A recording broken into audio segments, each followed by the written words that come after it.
એક માર ખાય છે, 8 મારે છે.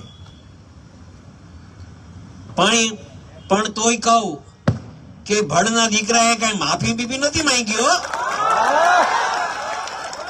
એ મર્દાનગીનું કામ છે, એક વાત સમજજો. મારવું અને માર ખાવું ને એ બે મર્દાનગીનું કામ છે. છેતરીને મારવાના પ્રયત્ન કર્યા, છેતરીને, અને વિડીયો બનાવીને એક દહેશત ઉભી કરવા માંગતા હતા. નહીં તો સ્વાભાવિક રીતે બને કેવું માર ખાવા વાળા હોય એના પરિવાર વાળા વિડીયો ઉતારી જાય. શું કામ? કે ભાઈ આ મારવા વાળો હતો. પણ આ લોકો તો પોતે મારે, પોતે વિડીયો બનાવે. એનું દુઃખ હતું મને મિત્રો, એ મને ખટકી ગયું હતું અહીંયા મગજમાં. મેં કીધું આવી દાદાગીરી સહન નહીં થાય. એ પછી કોઈ પણ હોય, એ પછી કોઈ પણ હોય, એવી દાદાગીરી નહીં.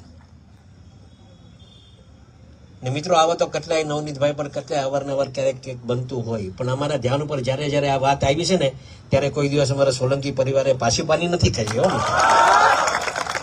આ બહુ સ્પષ્ટ વાત છે, કોઈ બીજી વાત નથી. અમારે અગાઉ પણ આ વાત કરી હતી, આજે પણ ફરીથી આ વાત કરું છું. અહીંયા જેટલા યુવાનો આવ્યા છે ને, ખાસ ધ્યાનમાં રાખજો, ક્યારેય અન્યાય સહન નહીં કરતા. આપણે કોઈ પર અન્યાય નથી કરવો,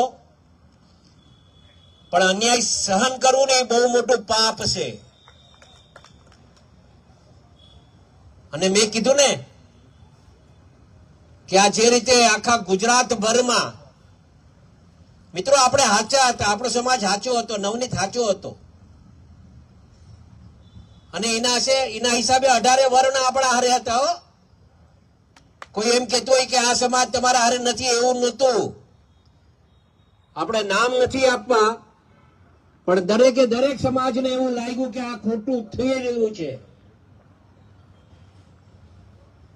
અને એમાં આ તો કહેવાય ને, ન્યાય અને અન્યાયની લડાઈ હતી. અને ન્યાય ઈશ્વર જોતો હોય ને, અને ઈશ્વરે આપણે ન્યાય આપ્યો છે. મિત્રો એક વાત સમજો.